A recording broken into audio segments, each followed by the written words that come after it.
¿Cómo está? Inicia Temas del Día. Vamos de inmediato a revisar nuestra pregunta en Twitter para que participe en ella. Aquí la tenemos. Tras la postura fijada hoy en la ONU por países y bloques a favor de Cuba, le preguntamos, ¿tendrá realmente éxito la nueva estrategia de Estados Unidos de boicotear la resolución de condena al bloqueo? Opine, ahí hay varias etiquetas que han estado posicionadas a lo largo de esta jornada. Insignia de la educación superior cubana, que surge a partir de un sueño, de ese proyecto de tesis de arquitectura de nuestro presidente de honor, José Antonio Echeverría, y también un sueño de Fidel que vio hecho realidad muy pronto, apenas triunfada la revolución, con este proyecto de ciudad universitaria. Yo creo que la CUJAE es un espectro de lo mejor, de lo amplio, de lo diverso que tiene la Federación Estudiantil Universitaria en su seno, y además esta juventud se ve muy afectada en cuanto a las tecnologías, en cuanto a los programas informáticos, en cuanto a las publicaciones, en cuanto a los intercambios académicos, en cuanto a los insumos y la propia técnica que debe utilizarse acá por el bloqueo. Por lo tanto, hay un sentimiento aquí en contra del bloqueo que nos sigue uniendo como juventud cubana. Escuchábamos a uno de los tantos estudiantes universitarios que exponen sus razones para manifestarse contra el bloqueo de Estados Unidos a Cuba, a propósito de abordarse el particular hoy por la comunidad de países ante la Asamblea General de Naciones Unidas. Le contamos los pormenores en nuestro primer tema del día. Por 27º año consecutivo, Cuba exige el fin del bloqueo impuesto por Estados Unidos desde febrero de 1962. Este miércoles fueron escuchados los discursos de los grupos de países y representantes de bloques que en su mayoría se pronunciaron contra este cruel mecanismo. Vamos a recordar que el año pasado 191 de los 193 Estados miembros de la ONU pidieron levantar el bloqueo. Solo se opusieron Estados Unidos e Israel. El canciller de Cuba, Bruno Rodríguez, en entrevista exclusiva para Telesur, hizo un balance de esta jornada. Pero lo más significativo a mi juicio es que han hablado 31 delegaciones. No ha habido una que apoyara el bloqueo. No ha habido una que hiciera cuestionamiento alguno en materia de derechos humanos en relación con Cuba.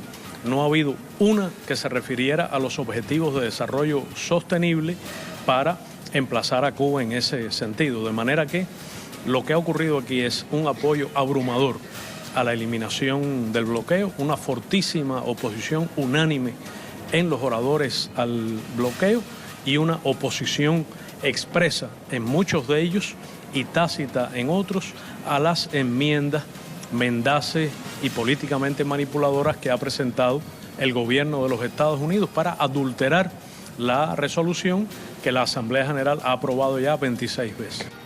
A Nueva York nos vamos con Jorge Gestoso. Hola Jorge, tuviste la oportunidad de dialogar con el canciller Bruno Rodríguez. ¿Con qué espíritu va la delegación cubana a la jornada de votaciones de este jueves en la ONU? Con un espíritu de optimismo, Rey. Hay un ambiente favorable, está convencido. Concluía entonces esa conversación que tuvimos con el canciller cubano Bruno Rodríguez de que espera un apoyo abrumador a favor de la resolución. Está absolutamente confiado que así sea. Y mencionaba en grandes cifras un rechazo, decía, expreso y tácito a este esfuerzo. Usaba la palabra y calificaba los esfuerzos de Estados Unidos como de adulterar la resolución a través de la introducción de enmiendas. Generalmente, cuando en una resolución de Naciones Unidas se introducen enmiendas, se hacen para incluso mejorar, para de alguna forma hacer avanzar la declaración del documento. En este caso, el propósito de Estados Unidos se está tratando de hacer todo lo contrario para extender, para complicar, para dilatar, digamos, este proceso. Él también hacía referencia a dos aspectos que pudo constatar a lo largo del día, Rey, y era, uno, las presiones claras que, según Rodríguez, estaba ejerciendo Estados Unidos con las otras delegaciones para que se sumaran, para que apoyaran esas enmiendas. Y por otro lado denunciaba irregularidades en cuanto a lo procesal, decía él, ya que entendía el senador y de alguna forma también lo decía Bruno Rodríguez, de que a Estados Unidos había estado interrumpiendo sistemáticamente en varias oportunidades el desarrollo, digamos, de la Asamblea General para tratar de forzar, para introducir justamente la atención de esas enmiendas que estaba tratando de hacer. Acá estamos en la avenida, en plena ciudad de Nueva York, en la calle Lexington y la 38, frente a la misión de Cuba ante las Naciones Unidas. Y ustedes podrán estar escuchando también un grupo que está apoyando justamente a Cuba, un grupo de apoyo, de solidaridad, en donde básicamente cantan el eslogan como que el bloqueo no, Cuba sí. Un grupo importante, quiere decir que además hay una comunidad cubana dentro de Nueva York y dentro del área de Nueva York, en donde sale justamente a dar apoyo a esta resolución que, como tú decías al principio del programa, sucede en el año número 27 seguido, es decir, en la 27ª ocasión en donde se propone esta resolución, y la enorme, la abrumadora mayoría, como decía el señor Bruno Rodríguez, está apoyando justamente la eliminación de este bloqueo, que en términos numéricos no solamente afecta la parte comercial, financiera y económica, pero ha hecho un daño de más de 930.000 millones de dólares a través de sus prácticamente 60 años de vigencia. Lo que nos decía entonces el canciller Rodríguez es: mañana está previsto en una segunda sesión que sobre las 10 de la mañana se vote, y vuelvo y te repito entonces, Rey, el ambiente, el espíritu de Cuba es gran optimismo, que va a haber otra vez un apoyo abrumador a la resolución. Un millón de gracias, Jorge, por este reporte. Hasta muy pronto. Jorge Gestoso, directamente desde la ciudad de Nueva York. Y a La Habana nos vamos ahora, porque nuestra corresponsal en Cuba, Fabiola López, nos ilustra a través de este vídeo que le voy a presentar a través de su cuenta en Twitter, cómo los jóvenes, sin perder el entusiasmo, denuncian el injusto bloqueo de Estados Unidos a Cuba. Lo vamos a ver. Dice Fabiola: definitivamente una singular manera de pelear cantando, bailando, sonriendo y venciendo. Avispero contra el bloqueo. Rodamos entonces este video.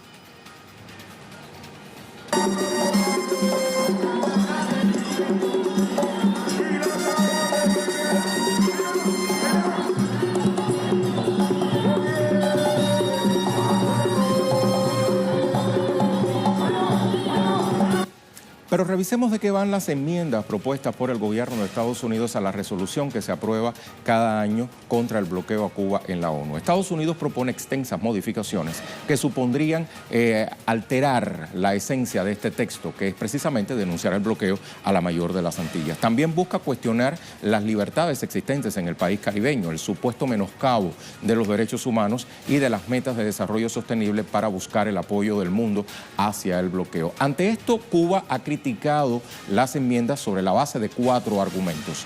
Denuncia que esta fue la misma táctica usada por Estados Unidos en 2006 para modificar la esencia del documento, un proceso que fue rechazado justamente en la ONU. De igual forma, explica que el país caribeño ha cumplido con sus obligaciones en materia de derechos humanos, como bien afirma la propia Organización de Naciones Unidas, a pesar del bloqueo. Cuba denuncia que este intento de enmienda busca fortalecer el bloqueo, lo que va contra su objetivo inicial, y la delegación cubana indicó finalmente que de 62 instrumentos de derechos humanos, Estados Unidos solo es parte de 18, caso contrario de la nación antillana, que es parte de todos ellos. Revisemos más reacciones, si le parece. El diplomático venezolano Samuel Moncada, en representación del Movimiento de Países No Alineados, denunció el impacto del bloqueo estadounidense sobre la economía cubana. El bloqueo de Cuba es precisamente una muestra de las repercusiones negativas de las medidas coercitivas unilaterales sobre el bienestar de los pueblos, que les impide, entre otros, el pleno goce y disfrute de sus derechos humanos, incluyendo el derecho al desarrollo. El daño directo e indirecto causado por este bloqueo contra Cuba es enorme. Afecta a todos los sectores vitales de la economía, incluyendo la salud pública, la nutrición, la agricultura, así como el comercio, la inversión, el turismo y la banca. De igual manera, el embajador de Bolivia ante la ONU, Sacha Llorenti, advirtió que a pesar del cerco a Cuba, la pequeña nación del Caribe ha sido capaz de brindar ayuda desinteresada al resto del mundo en los campos de la medicina, la educación, la cultura, el deporte, la ciencia, entre otros. Cuando el analfabetismo azotaba a varios de nuestros pueblos, ahí estaba Cuba. Cuando el ébola, la malaria y otras enfermedades atacan a los más pobres del planeta, ahí está Cuba. Cuando los huracanes golpean a nuestros hermanos del Caribe, ahí está Cuba. Cuando los terremotos azotan a nuestros hermanos de Asia, ahí está Cuba. Pero más importante, Cuba está ahí con el ejemplo, con la dignidad, con la inquebrantable fortaleza que nos sirve a todos de guía y mantiene viva la esperanza.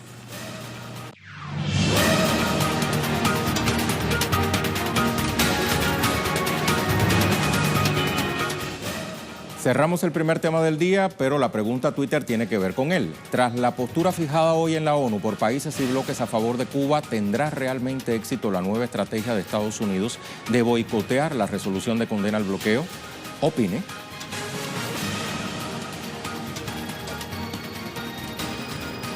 Nuestra imagen del día de hoy nos lleva hasta Italia. Lluvias e inundaciones han causado la muerte de al menos 11 personas.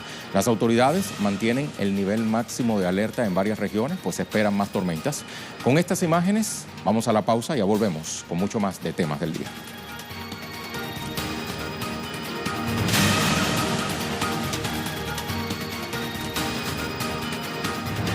A la caravana de migrantes centroamericanos y sus ramificaciones. Actualizamos sobre el recorrido que emprenden esta jornada el primer y segundo contingente que están en tierra mexicana, el tercero que se mantiene en la frontera de ese país con Guatemala y un cuarto que salió la víspera desde El Salvador. Le ampliamos. No, los han brindado un buen apoyo. ¿Para qué? Sí, aunque en los caminos sí los cuesta para caminar para arriba porque poco raya encontramos, pero ahí vamos haciendo la lucha para arriba. Eduardo Martínez nos tiene la actualización desde México. Cuéntanos, Eduardo, prácticamente vas a la vanguardia de esta larga caravana. ¿Cómo se comporta la jornada de hoy? ¿Qué tal, Rey? Un gusto saludarte. Pues la vanguardia de esta caravana, como tú lo mencionas, continúa aquí en Juchitán de Zaragoza, en el estado de Oaxaca, en el istmo de Tehuantepec, donde aseguran que podrían todavía haber más jornadas para quedarse aquí porque están decidiendo cómo van a seguir avanzando. Y sobre todo el día de hoy la comisión de representación que ellos nombraron el día de ayer por la noche en su asamblea está dialogando ya con las autoridades del estado de Oaxaca, pero también de la Ciudad de México. El punto más importante ahora, Rey, lo que nos han podido señalar es que se logre tener transportes que les permitan llegar a la capital mexicana con mayor rapidez y sobre todo para que ya esta jornada, digamos, esta caravana, este primer contingente llegue directamente a la ciudad y comience las gestiones para solicitar a las autoridades del gobierno federal, incluso con el Senado de la República, para que se legisle el libre tránsito de la población migrante de Centroamérica y de cualquier otro país por el territorio mexicano, sin que vaya a pasar lo que ha ocurrido en algunos puntos de esta caravana, donde hemos visto a la Policía Federal tratando de interponerse para que ellos continúen su camino, y lo mismo para el Instituto Nacional de Migración. Y hablando precisamente del Instituto Nacional de Migración, Rey, puedo decirte que a este momento ya las autoridades de ese organismo han señalado que 1,500 personas han solicitado su retorno voluntario hacia sus países de origen. Sin embargo, todavía aquí se mantiene una proporción importante de esta caravana. Estamos hablando de cerca de un número que rebasa los 5,000 todavía en este primer contingente, y parece que pudiera ya estar avanzando el segundo contingente para unirse con ellos y ya formar una gran caravana como la que vimos hace ya algunos días, Rey. Excelente, Eduardo. Muchísimas gracias por actualizarnos. Hasta muy pronto. Eduardo Martínez, desde Tierra Mexicana. Le propongo revisar este recorrido de la caravana de centroamericanos hasta el momento. Recordemos que en su mayoría está compuesta por ciudadanos hondureños. Inició su recorrido el pasado 2 de octubre con más de 3,000 personas. Llegaron a la zona fronteriza guatemalteca con el fin de pasar hacia la región de San Marcos y la zona limítrofe de Retaluleu, fronteriza con México. Ya en Tierra Mexicana llegaron a Ciudad Hidalgo, hasta Huixla, para iniciar un extenso recorrido desde Pijijiapan, Arriaga y Tapanatepec para recorrer 60 kilómetros hacia el municipio de Santiago de Niltepec. Ahora este martes, el primer contingente llegó a Juchitán, Oaxaca, donde realizan otra parada.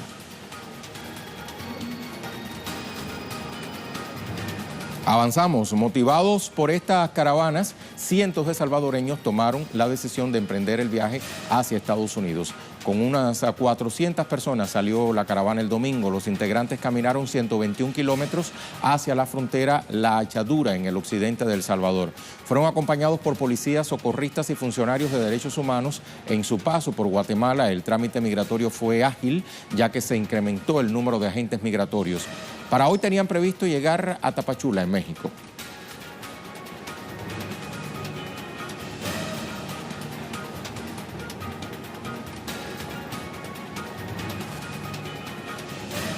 Cierra nuestro segundo tema. Vamos a hablarle ahora de otros asuntos que forman parte del acontecer noticioso de hoy. Para eso revisamos las cuentas Twitter de nuestros corresponsales.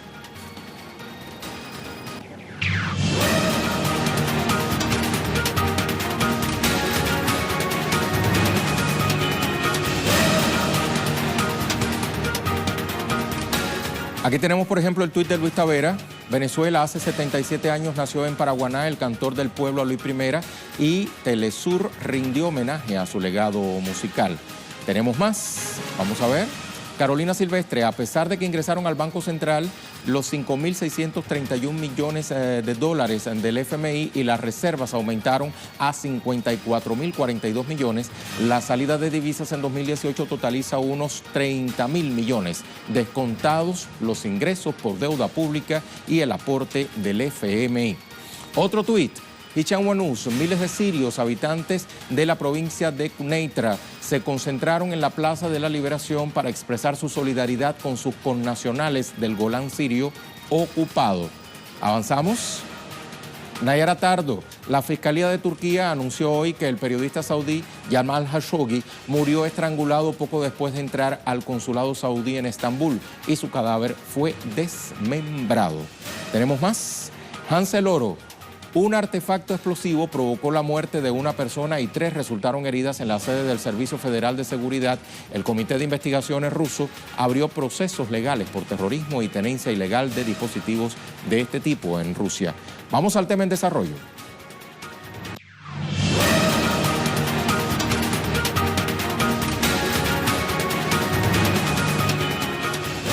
Nuestro tema en desarrollo se origina en Colombia porque estudiantes se movilizan hoy para rechazar el acuerdo entre rectores de las universidades públicas y el presidente Iván Duque. Exigen una mesa de concertación con profesores y alumnos, además de soluciones reales ante la falta de dinero para la educación pública. Paola Fernández nos actualiza desde Bogotá. Saludos, Paola. ¿Qué información de último momento se conoce de la manifestación estudiantil pautada para esta tarde?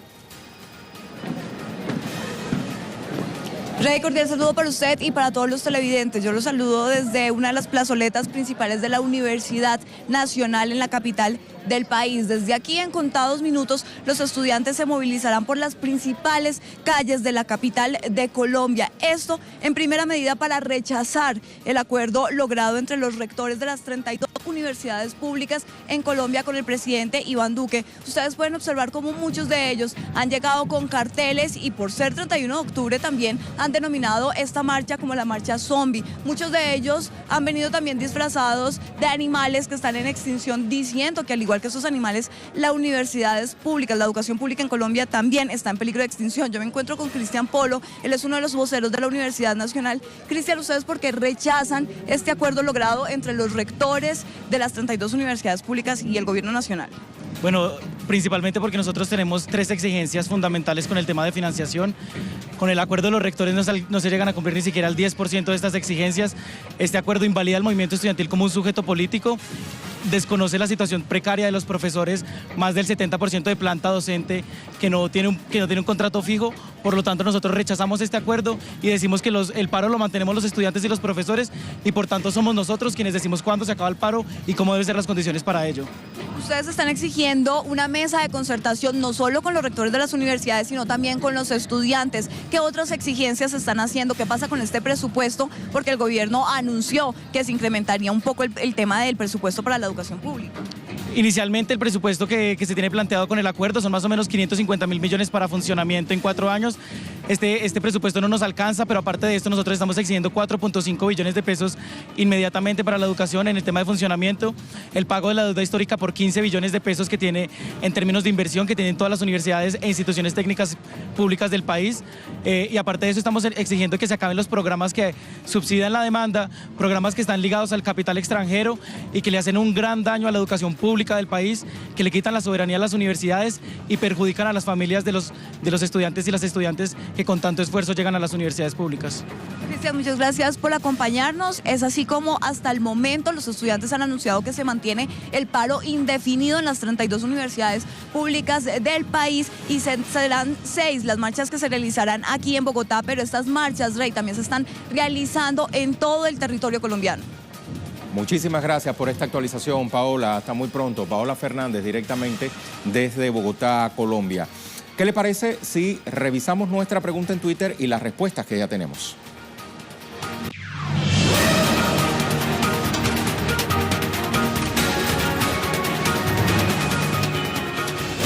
Esta era nuestra pregunta. Tras la postura fijada hoy en la ONU por países y bloques a favor de Cuba, ¿tendrá realmente éxito la nueva estrategia de Estados Unidos de boicotear la resolución de condena al bloqueo? Vamos a ver qué nos respondieron. La primera persona, Wilmer. Saludos, amigos Rey Gómez. Saludos, Wilmer. El criminal bloqueo de neofascista gobierno de Estados Unidos seguirá triunfando mientras la inútil y estéril ONU siga siendo servil a intereses capitalistas y digo, a espaldas de los pueblos. Refundación en ONU es la etiqueta que él propone. Pedro dice, son una señal de la impotencia y del arrebato que los desacredita aún más ante los países asistentes a este órgano mundial. Somos Cuba, no más bloqueo. Vamos con otra. La de Nolbert dice, una vez más Cuba ha recibido el apoyo mundial. Estados Unidos está solo en su política hostil, no más bloqueo. Una cuarta respuesta, la de Edith. No tendrá éxito ya que también es un bloqueo a terceros países que tienen derecho de realizar sus actividades económicas financieras con Cuba. Urge que decisión de países del mundo en contra del bloqueo a Cuba se constituya en resolución de la ONU para el estricto cumplimiento. Y por último, esta de Salvatore. Difícilmente una enmienda propuesta por Estados Unidos al documento tendrá algún efecto en el gran apoyo del mundo para con el pueblo de Cuba y en contra del bloqueo. No es la primera vez que lo intentan y no será la primera vez que Estados Unidos fracase. Muchísimas gracias a todos por su participación.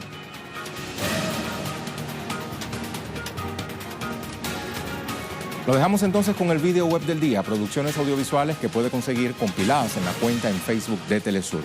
Hoy le mostramos el titulado Aire contaminado. ¿Por qué? Porque esta es la cuarta causa de muerte en diversas ciudades del mundo por ocasionar derrames cerebrales, problemas cardíacos, cáncer de pulmón, entre otras.